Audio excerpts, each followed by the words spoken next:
The world changes at 6:17 a.m. without spectacle, without warning, without sound.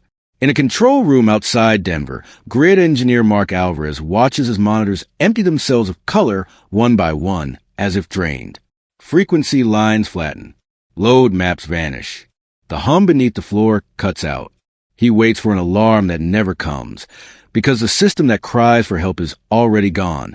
Across the country, emergency physician Dr. Elaine Porter pauses mid-step as the lights above the trauma bay flicker, hold, then surrender. Machines stutter into silence.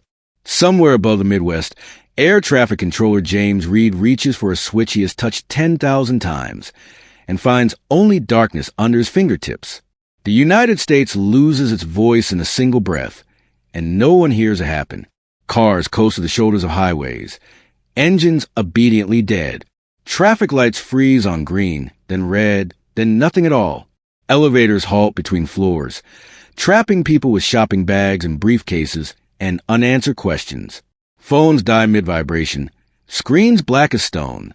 Radios crackle once, like a throat clearing, then dissolve into static.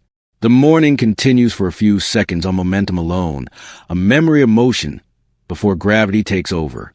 Mark stares at his reflection in a dead screen and understands that electricity is not absent. It has been erased. The distinction matters. He feels it settle behind his eyes like cold. At the hospital, Elaine counts breaths by hand. She listens to the familiar beeping that marks life and finds only the soft panic of human voices. Backup generators fail in sequence, each one a promise breaking. She delegates without devices, writes names with ink, asks nurses to remember everything. She notices how quickly people lower their voices when the machines stop, as if silence might help. James watches aircraft icons blink out of existence, not crash, not explode, simply disappear from his world. He keys his radio and speaks into a void, steady and professional, because training fills the gaps where certainty should be. By 6:30 a.m., the internet is a rumor. Newsrooms stare at blank walls. Payment systems forget how to count. Gas pumps refuse their final instructions. Supermarkets cannot see prices, cannot see inventory, cannot see tomorrow. People stand in aisles holding items they no longer know how to buy. Outside, the city sounds thin. No engines, no distant sirens. The national heartbeat slows to a cautious thud. Mark calls numbers he knows by heart. The phones do not ring. He writes times on paper because time is still behaving, even if everything else is not. At 7 a.m., schools remain locked. Digital keys have no opinions. Parents gather, whispering explanations they do not believe. Elaine watches a ventilator fail and makes a decision that will stay with her longer than the day. She assigns hands where machines once lived. Sweat replaces software. James coordinates by sight, by memory, by faith that pilots will do what pilots have always done when instruments lie. He imagines runways as lifelines, thin and fragile, and keeps talking because talking is the last tool he trusts. Rumors move faster than people now. Solar storm, cyber attack, accident, theory stacked without proof. Authority is expected to speak and does not. Mark knows what an electromagnetic pulse does. He has studied it in quiet rooms, as an abstract, as a footnote. He feels the scale of it open around him, continental and indifferent. Elaine smells antiseptic warming, as refrigeration fails. James watches the sky empty, not because planes fall, but because they land wherever hands and luck allow. By late morning, the absence becomes visible from above. Highways resemble paused rivers. Parking lots fill with abandoned plans. People begin to walk. The sun reveals stalled motion like a photograph developing too slowly. Mark steps outside and hears birds he has never noticed. Elaine eats a protein bar. She will later wish she saved. James signs his name on a form no system will file. The day does not end, but it changes direction. Somewhere, someone understands this is not a blackout. It is a severing. And as the morning stretches into an unfamiliar quiet, the country leans forward, waiting for a sound that will not return. By noon, hunger becomes a schedule instead of a sensation. People eat because clocks once told them to, not because bodies ask. Without refrigeration, grocery aisles sour in slow motion. Milk sweats, meat darkens, and freezers become sealed coffins of waste. Managers argue over generators that no longer exist. Credit cards are waved like talismans and rejected by silence. Outside, lines form and dissolve with equal speed. No trucks arrive because fuel is trapped underground, obedient but unreachable. Mark Alvarez walks the perimeter of his substation, counting transformers as if numbers could comfort him. He knows which ones burned from surge and which simply went quiet. Replacement parts live overseas, and overseas has gone mute. He writes estimates in pencil that stretch into months, then years.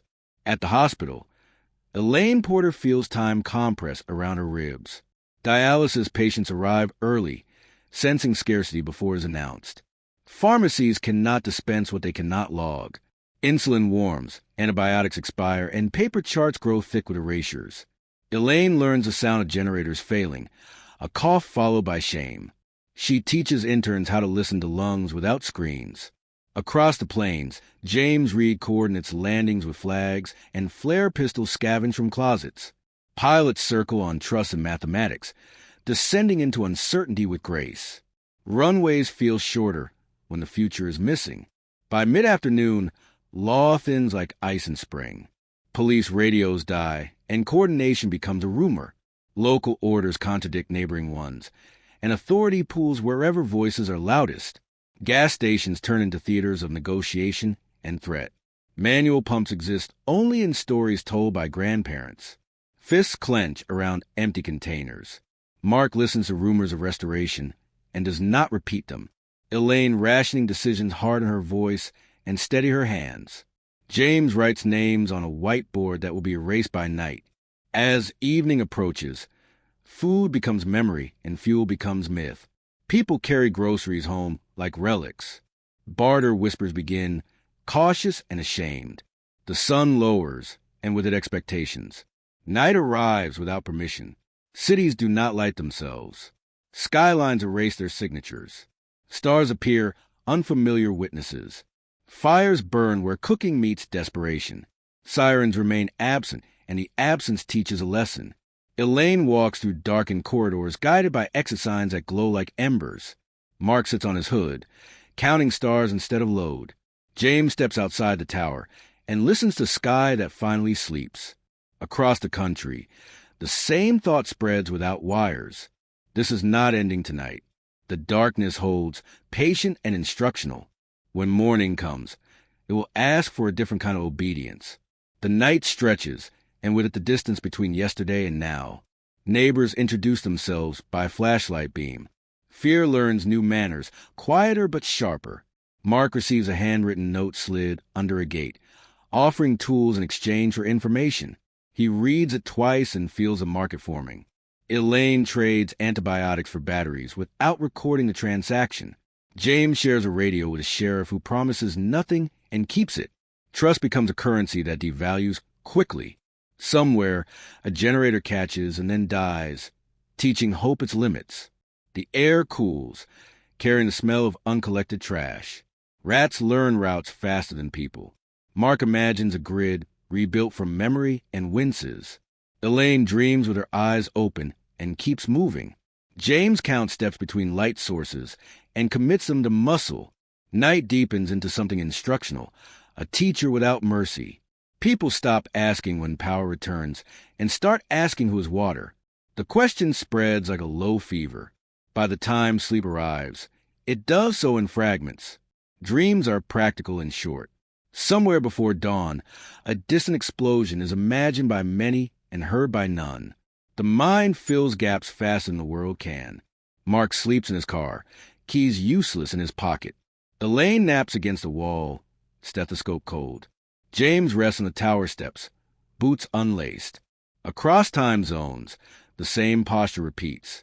Morning threatens to arrive, carrying answers it cannot provide. The darkness loosens its grip slightly, not enough to release anyone. In the half-light, the conflict sharpens.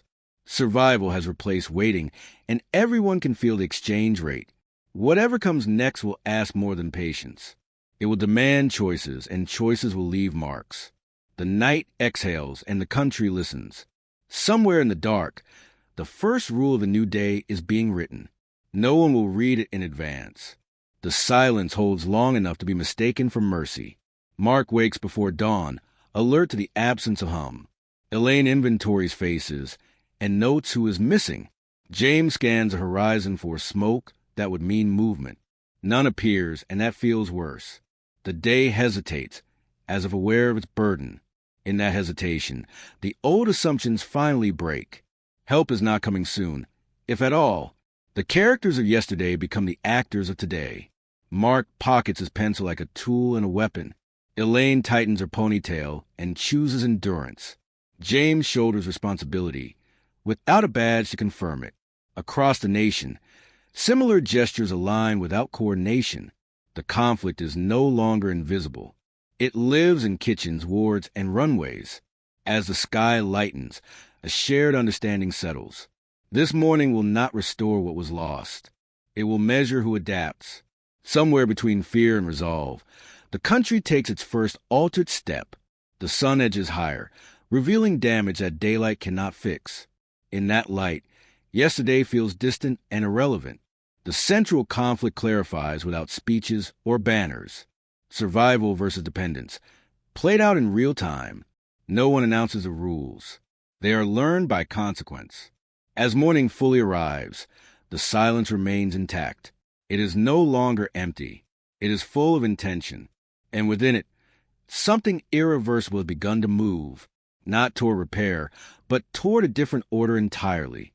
The day holds its breath, and so does the nation, waiting for the first consequence. Dawn arrives without alarms, without traffic, without the familiar hum that once stitched morning together. Light spills across cities that do not wake, so much has become visible. Mark Alvarez stands before a transformer yard rendered skeletal in daylight, its steel frame scorched and inert. He runs his hand along the casing still warm from yesterday's failure and accepts what his training confirms.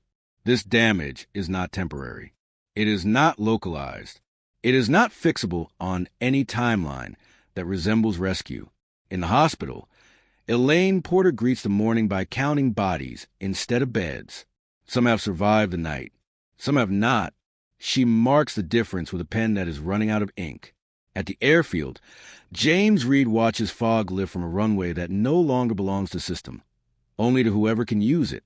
The morning clarifies rumors into facts. Power will not return today. Replacement transformers require factories that require power. Supply chains that once been around the globe now end at locked gates and silent ports. Mark gathers a small circle of technicians and tells them the truth without decoration. Months become years when spoken aloud. He watches shoulders sag, then square. The conflict changes shape in their faces. They are no longer guardians of a grid. They are keepers of knowledge. Elaine briefs her staff with the same economy. She explains rationing not as policy, but as gravity. People nod, angry and grateful at once. James meets with local pilots and law officers under an open sky, sketching procedures in dirt. Authority is earned by usefulness now, not uniforms. By mid-morning, cash loses meaning. Registers are props. Barter hardens into practice. Elaine trades pain medication for clean water, recording nothing, remembering everything. Mark accepts tools in exchange for advice and feels the market settle into his bones. James shares fuel between aircraft that can still fly and vehicles that can still move, making enemies and allies with the same gesture. The central conflict steps into the open. Survival requires cooperation. Survival also rewards force. Every choice sharpens that edge. The city smells different. Rot replaces exhaust. Trash accumulates with confidence. Rats explore new corridors. People walk with purpose and caution, eyes measuring more than greeting. Elaine notices how quickly compassion becomes conditional. She also notices how stubborn it can be. A nurse refuses to leave a patient she cannot save. Mark watches neighbors form watch schedules without speaking. James hears distant gunfire that might be celebratory or desperate and files it away as data. At noon, the sun exposes a scale of quiet. Highways remain still. Skies are empty. Radios offer static and fragments, voices too weak to carry meaning. The absence of information presses harder than bad news ever did. Mark remembers the word resilience and finds inadequate. Elaine eats a handful of crackers and feels like she is stealing from the future. James repairs a windsock by hand, anchoring it with stones, and feels absurdly proud. Afternoon brings the first organized conflict. A crowd gathers at the hospital, demanding medicine that does not exist. Elaine steps outside and speaks until her throat burns, explaining limits, offering alternatives, refusing miracles. The crowd thins, not satisfied, but heard. Mark intervenes when an argument over fuel turns sharp, lending authority borrowed from competence. James breaks up a fight on the tarmac by redirecting labor, giving men something to lift besides grievances. None of this feels heroic. It feels necessary. As the day stretches, something else stretches with it. Memory. People begin telling stories of how things worked before, not as complaint, but as instruction. Children listen. Mark draws diagrams in chalk on concrete. Elaine teaches basic wound care to anyone willing to learn. James shows teenagers how to read wind by skin. Knowledge becomes a bridge across uncertainty. Late afternoon heat settles, thick and unmoving. Water becomes conversation, then concern. Wells are tested, bottles counted, and routes mapped between sources. Elaine supervises boiling stations and smells metal and steam instead of antiseptic. Mark calculates flow with sticks and stones, discovering limits that feel personal. James organizes transport runs on foot and bicycle, learning how far a mile feels when urgency pushes from behind. Evening approaches with the same unlit honesty as before. Fires appear more carefully now, ringed by stones, watched by turns. Meals are communal and quiet. Trust grows in small increments, like muscle. Elaine laughs once, surprised by the sound. Mark feels hope flicker and cauterizes into planning. James counts aircraft and realizes fewer will fly tomorrow. The conflict tightens. Adaptation is possible. Restoration is not. Night falls again, less shocking, more instructional. Stars look closer. Voices lower. Elaine writes by candlelight and realizes she is documenting a beginning, not an ending. Mark listens to a hand-cranked radio catch a distant signal, unintelligible but human. James hears engines in the distance and does not know whether to be relieved or afraid. Sleep comes unevenly. Dreams are full of switches that do nothing in corridors that never end. Before dawn, Mark wakes with a plan that does not involve power. Elaine wakes with resolve that does not require permission.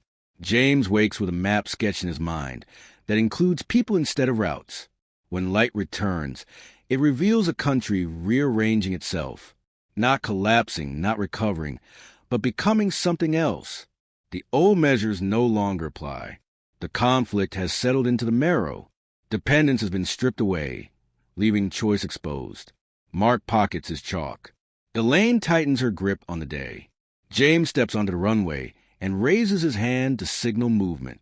In the quiet that follows, the nation understands that survival is no longer a waiting game.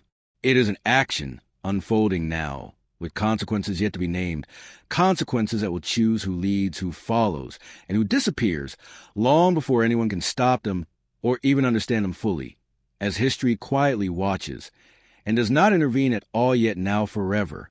Dawn returns differently now, revealing choices instead of comforts everywhere. Mark surveys neighbors organizing silently, realizing leadership emerges without permission. Elaine notices patience watching her, measuring hope through her steadiness. James senses authority shifting, earned through action rather than symbols. Food stores empty completely, forcing planning beyond instinctive consumption patterns. Water becomes strategy, mapped carefully between sources and guarded collectively. Mark sketches systems replacing grids, human-powered and fragile designs. Elaine trains volunteers quickly, compressing years into exhausted hours daily. James organizes patrols, blending civilians into coordinated movement patterns together. Tension sharpens as resources shrink, testing cooperation relentlessly everywhere daily. Rumors provoke fear, but shared labor begins dissolving suspicion slowly. Elaine intervenes when arguments escalate, her voice anchoring crowds firmly. Mark diffuses conflict with facts, explaining limits patiently to all. James assigns tasks strategically, preventing idle hands from hardening resentment. The community shifts from waiting to deliberate daily coordination efforts. Night arrives less frightening, shaped by routine and watchfulness now. Elaine documents losses carefully, honoring lives through remembrance and dignity. Mark salvages components, imagining networks rebuilt smaller, resilient, and local. James negotiates boundaries, preventing expansion of violence overnight through presence. Fear transforms into vigilance, quieter yet more pervasive across communities. Children adapt fastest, learning rules adults hesitate accepting in silence. Elaine notices resilience blooming, where despair once dominated daily life. Mark hears laughter unexpectedly, realizing morale matters alongside survival equally. James witnesses cooperation, crossing former boundaries of class and region. Scarcity clarifies values, stripping away pretense decisively from daily life. Elaine faces impossible triage again, choosing futures with consequences permanently. Mark rejects hoarding offers, insisting systems serve many not few. James confronts armed newcomers, negotiating peace through strength and resolve. The central conflict hardens, survival demanding ethical choices from everyone. Mourning no longer surprises anyone, yet it still feels intrusive, like a question asked too loudly. The settlement wakes in layers, first with footsteps, then murmurs, then the scrape of tools against salvaged metal. Mark Alvarez moves through the yard with practiced attention, noticing how people wait for him to speak before acting. He never asked for that pause, but it follows him now. Elaine Porter washes her hands with boiled water, the ritual grounding her before decisions arrive. James Reed scans the perimeter, tracking patterns instead of threats, because patterns have become warnings. The day's first conflict arrives quietly. A family from the outskirts brings a wounded man, bleeding control but infection already threatening. Supplies are thin. Elaine knows the math before she finishes listening. She treats him anyway, not because it is efficient, but because refusal would fracture something fragile. Mark watches the exchange and understands that ethics are becoming infrastructure. James notes the crowd forming, curiosity bending toward judgment. Food distribution follows, measured and tense. Portions shrink again. Complaints rise, then fade when no alternative appears. Mark explains the numbers with chalk and patience, translating scarcity into structure. Elaine stands beside him, a visible promise that fairness still exists. James redirects restless energy into work crews, keeping hands busy and eyes forward. By midday, heat presses down, thick with smells of cooking fires and waste. A messenger arrives breathless, carrying news of another group moving closer, drawn by the earlier signal. Not hostile, not friendly, simply approaching. The information spreads faster than reassurance. Mark feels the settlement tighten. Elaine checks her supplies instinctively. James feels the old reflex to command surface, tempered by the knowledge that force invites its mirror. They meet in the open, not hiding, not advancing. When the newcomers appear, they look ordinary, which is unsettling. Faces worn by the same adjustments. Voices cautious. They want water, information, and a place to rest. Mark negotiates boundaries with clarity. Elaine watches for illness. James positions people subtly, protection disguised as hospitality. The exchange holds, balanced on mutual need. Afternoon stretches, and cooperation reveals its cost. Sharing reduces reserves. Refusing would invite resentment. Mark chooses to share tools, not food, trading capacity for goodwill. Elaine trains two newcomers in basic care, multiply herself briefly. James walks the perimeter with one of them, learning routes and rumors beyond the horizon. The world feels larger and more dangerous at once. As light tilts toward evening, an argument ignites near storage. Accusations of theft, fear-sharpening voices. James steps in, presence firm, words spare. He disarms tension by assigning accountability instead of blame. Mark inventories aloud, exposing scarcity to daylight. Elaine treats a bruised wrist and reminds everyone that injury costs more than pride. The crowd disperses quieter, changed. Night preparation becomes deliberate. Watches assigned. Fires banked. Elaine secures medicines. Aware that tomorrow will ask again, Mark finalizes plans for a water wheel. Small and stubbornly hopeful, James positions lookouts where stars offer least cover. The settlement hums with restrained purpose. After dark, the radio catches a fragment, clearer than before. Coordinates repeated twice, then gone. Silence swallows the sound, but it has already landed. Mark feels possibility tighten into obligation. Elaine imagines patience beyond reach. James calculates distance and risk, the map unfolding in his mind. Sleep is brief. Before dawn, Mark commits to a choice that will change their shape. He will send a team. Elaine volunteers without speaking. James nods, accepting responsibility, like a weight already familiar. The sky lightens, revealing faces set with resolve and fear intertwined. As the team prepares to move, the settlement watches, understanding that connection always demands exposure. When they step beyond the perimeter, the silence behind them feels heavier than before, and everyone knows it will not remain empty for long.